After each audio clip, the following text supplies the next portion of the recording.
Okay, so lately I have been talking about managing others, and I had a revelation this weekend as I was going through things.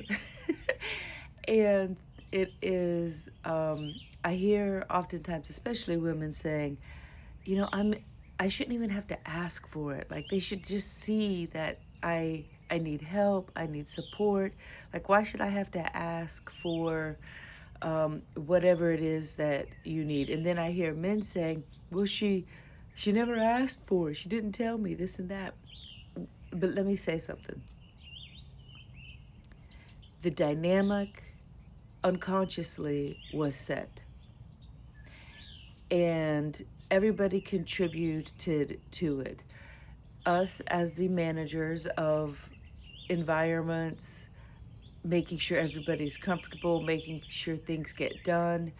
We unconsciously have taught people that they don't have to think about these things.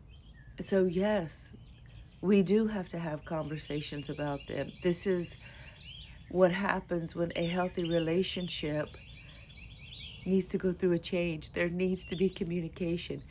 And it needs to also be verbalized that the fact that I've been carrying all of these things and you've other people have gotten used to being carried. It We set it up.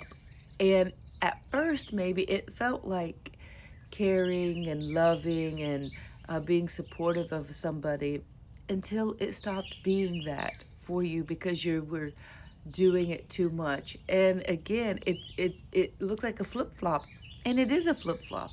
I can recall in relationships, feeling like, oh, I can do that, I can do that, I can do that because, I cared and I loved and that was my way of showing care and love. But at some point, an invisible line got crossed, and their responsibilities was what I was carrying. And nobody was noticing my needs. Not because I didn't have them, but because I had taught people that my needs don't matter or that my needs are even seen on many levels. You see, I set that scenario up. I set the scenario up that people don't even realize my needs. Um, Simply because when you are overgiving and overdoing, people unconsciously don't even think about your needs because you're like superwoman, but you're not superwoman.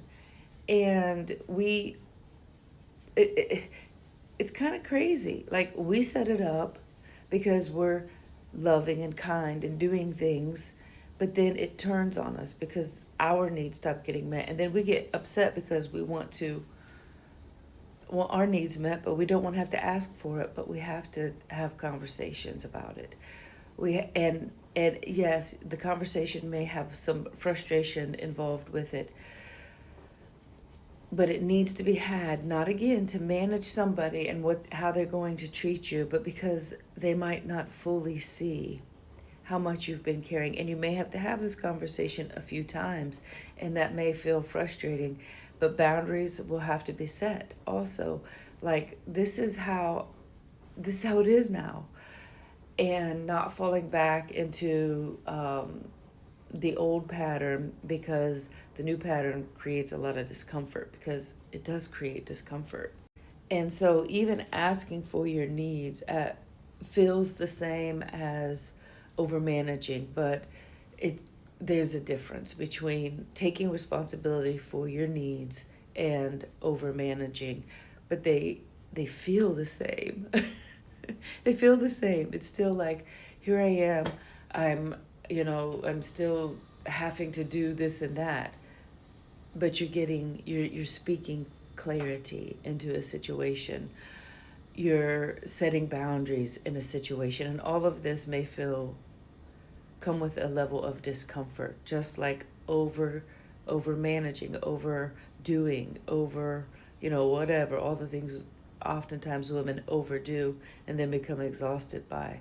So those were some of the things that I noticed over this weekend that I felt like I shouldn't even have to ask for this. And then I thought, oh God, I set the scenario up so that people don't even see that I have needs. I have needs.